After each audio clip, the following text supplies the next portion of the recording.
Okay then. So all right. So this morning, there is a lot of talk going on about AI and ChatGPT and stuff like that. And of course, you also know that Microsoft is making a lot of investments into Bing, right? And then making it a little bit better.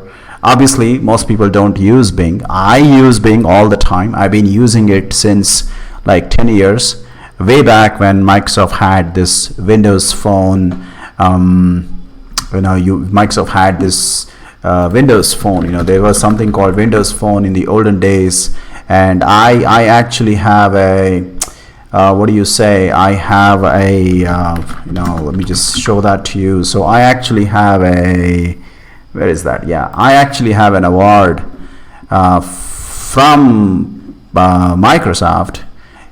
Because of my contributions to Windows Phone. You can see it right here on the screen. So I have been a long time user of Bing, constantly on my iPhone, on my computers, on my Mac, everywhere. I make sure the default search engine is Bing. I think it's okay for my purposes. I don't really think it's that bad as people make it.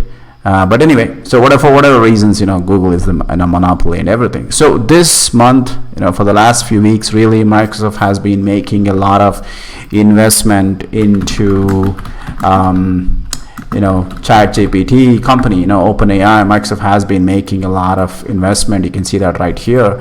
And finally, the fruits of that is coming together. So this morning, I think a few days ago, I signed up for the Bing with AI invitation. I think it's calling it the new Bing. So today morning I got the email that okay, I can use it. So there you go. So now if I go to my Microsoft Edge, I go to bing.com, I'm getting the chat option, and if I click on this, because I'm already invited, so I can get the new Bing. So now I already made a few videos about AI on my YouTube channel. Like I'm using GitHub Copilot, and I think I made some, maybe I haven't, but maybe I will, about ChatGPT. So now let's jump into the new Bing with AI. So I'm gonna ask something like, okay, tell me a joke, tell me a joke, and there you go. So you can see the interface looks eerily similar to what you have with ChatGPT, right? I mean, if I go to my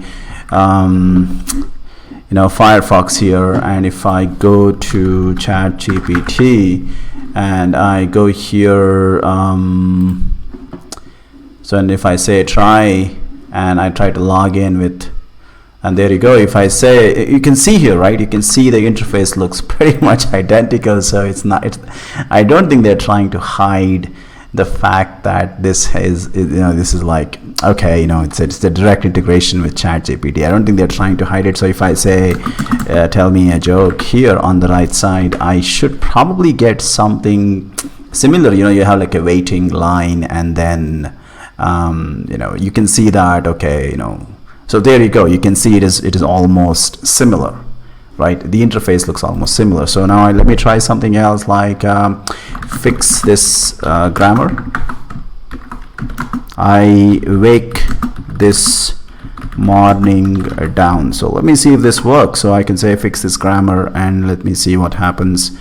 I wake this morning down, and it says, oh, there you go. I woke up this morning feeling down. So I can try the same thing on ChatGPT, and and let me see what happens with the response.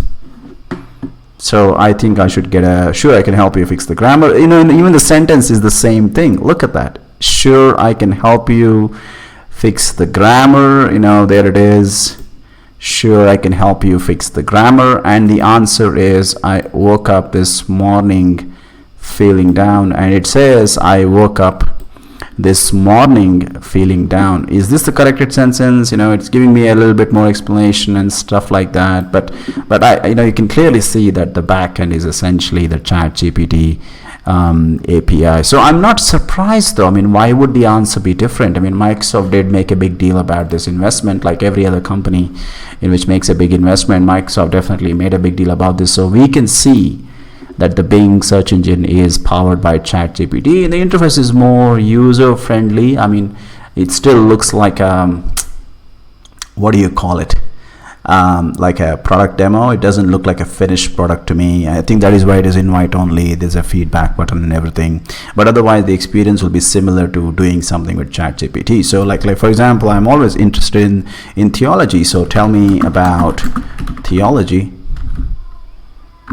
and I'm going to do the exact same thing with ChatGPT on the right side, just to do like a comparison about, you know, what happens. So there you go. Tell me about theology. Theology is the, there is a difference then. So there you go. But this is common though. No, I'm not surprised there is a difference, because these answers, you know, they don't come from a book or something. You know, they are generated randomly. So that kind of makes sense. So I'm not surprised now we are finally seeing some differences about how it is. And obviously the ChatGPT demo on the right side goes into far more detail. Now Bing of course stops at a specific thing, and it also integrates like links and things like that. So I think this is what they're trying to do. Like, you want to learn something, you go ahead and search it on Bing, and then obviously they want to integrate it with links, and probably they'll try to find a way to integrate that with ads and stuff like that, because ultimately somebody has to pay for this. So Microsoft is hoping that thanks to this AI, more people will use Bing. But you know, Bing usage is so low. Just saying people Bing itself will make you a target of mockery. For example, there's this website, College Humor, which makes YouTube videos about, you know, funny stuff about Google and something, at which Bing is always like a footnote, you know, like a punch joke or something. But anyway, so I mean, and again, it's pretty straightforward. You know, I can say like, you know, give me a recipe for paneer, and hopefully I will be able to get a recipe for paneer. So it's still searching for it. Oh, there you go.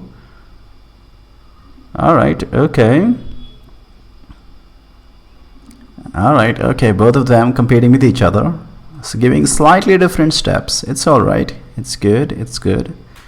Nice. For the record, I have actually used these recipes to cook food, so I can vouch for the veracity of this information. So there you go. So again, ChatGPT on the right side, you know, seems to be going in a slightly different direction, whereas the Bing one on the left side is you know, giving more information. I like how everything is getting like, you know, I think they're called subscripts, I guess. So you get links where this information is coming from. I think this is being generated by ChatGPT, and so on and so forth. Now if I ask something more random, like when should I go for a holiday? Okay, there you go. So we have a nice recipe here. So let me ask the same question to ChatGPT. What does it say? So best time to go for a holiday. I think this is where the Bing optimization comes into picture. But I can see that they are giving similar. No, they are actually giving different answers. So there is some optimization going on. So I think one reason for this could be that Bing definitely uses, I like to believe that it uses real, like, live data, whereas ChatGPT, you know, is dependent on the models it uses. So I know somewhere in the FAQ it would be mentioned that the data is current as of 2021 or something. So if anything happened after 2021, ChatGPT may not be able to help you out. However, Bing, you know, I think that is where the Bing integration would play a bigger role. It would have access to live data, so it will try to combine information from live data with that of AI generated information. I think that is what will make the Bing experience better. And of course, you know, if you want to use this chat API ChatGPT thing, you have to log in with your Google account and, you know, things like that. But with Bing, of course, you just use it, and I'm sure there's a limit on how many times I can do this and stuff like that. And this is like a preview, so this will keep changing. This will keep stop working or something, and eventually there may be a wait list for the ChatGPT to work and stuff like that. But Bing will continue to be, you know, Microsoft will figure out a way to make money with ads and stuff like that. So I suppose this will be more practical for most people, you know, and maybe there will be a way to store all these searches and stuff like this, you know. search history, question history, things like that. So all in all, I mean, I am a developer, so I am far more excited for like, let me ask this Bing, tell me about GitHub Copilot. So as a developer, I'm far more excited about a GitHub Copilot, which I am using on a regular basis on my daily tutoring classes and development life and everything. So I'm more interested in it, but I can see why everyday people, regular people, they would be more excited about being able to use AI to find information and stuff like that. I don't know what else I can check here. So ultimately the idea is simple. Right now the Bing AI chat is invitation only. So you'll just have to sign up, and then eventually you'll get an email or something like this that you are in, welcome to the new Bing. I guess after the beta period is over, preview period is over, they will probably release like they did mention it. I mean, ultimately everything has to be an app these days. So I'm sure there'll be the Bing mobile app. It does exist. I have it installed on my Android. I have it installed. I don't think I'm using it on the iPhone because the search engine already replaces the Bing, so it's all good. So I'm sure they will have the mobile app. It'll be interesting to see it'll be interesting to see where this goes, because Google will obviously wants to protect its bread and butter, so it'll try to maybe it's already combined their search engine with AI. So but I think chat, conversation based searching seems more natural. Like if I'm making, like for example, I asked about what is the best time for a holiday, and I can ask like nearby vacation spots to Bangalore, and that's more like conversational. I think that is what makes this better, which is why I guess people are excited for this, which explains these kind of massive investments from all the major companies, right? So this is much more easier than simply searching and conversing. It's like you're talking to a person. And I'm sure once this thing matures, they will probably introduce some kind of a speaking mechanism. A few years ago, there was this big deal made about AI assistants like Siri and Cortana and that Samsung stuff. I think they had something called Bixby, and then Google Ads, so many things. I guess I can't even remember. Google OK and Google Assistant, yeah, there you go, and all that. I suppose I think now that was more about audio recognition and speech recognition and things like that. I have a feeling that if you can combine that with this, it would be like I could sit and speak to my computer, or probably mobile phone. I can speak to my phone, and I'm like, I can make plans. I can sit and make plans as a conversation. So the AI would speak back to me, and given the cost, the reducing cost of generating these things, I'm sure it's not that far ahead to imagine that they'll be able to give me so many different voices and automatically generate it to suit my taste. And then we could literally talk to the AI to give me what I'm looking for. So it's a combination of text and speaking. I think that is where we are going for now. I could say, right, like I got this information, so there you go. If I'm sitting and making vacation plans, I could probably make plans from this list. So that's all there is to it. I do use Bing every day, although I don't use it that much. Whatever I need, I can usually find it myself on my own. But everyday folks, the daily folks, non-developers, I'm sure they might find this more exciting.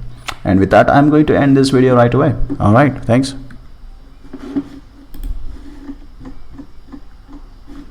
There's no way to reset this. Interesting. What happened? Oh, there is a new topic. Oh, okay then. I've reset my brain for a new conversation. Is there a way to get the chat history? I don't think so. You gotta go to search. Oh, search is right there. Okay. I go to chat. It drops down like a drop down. Ooh, okay. I like the interface. I didn't notice this. I was about to wrap up the video, but this is good. Okay, one last thing. Write a poem about Batman. Will it actually write a poem? Oh, there you go. He is the Dark Knight of Gotham City. He fights crime with his gadgets and his wit. He has no superpowers, only his will and his grit. He's the hero that Gotham deserves, but not the one it needs. He is Batman, the Caped Crusader, the legend that never sleeps. How nice. What about write a poem about Lara Croft, Tomb Raider, another fictional character I like a lot. Oh, okay, alright. She is the adventurer of the ancient world. She explores tombs and ruins with her skills and her guns. She has no fear, only her curiosity and her fun. She is the heroine that the world admires, but not the one it understands. She is Lara Croft, the Tomb Raider, the legend that never ends. That was actually very, very nice. I like this also, and I like this too. Okay, that was fun. I mean, it was fun for me. I do play Lara Croft games. Absolutely, yeah, absolutely. No, I mean the AI doesn't play. I thought the AI was asking me. No, that's good. That's good. Okay, all right, AI. Okay, let's end it here.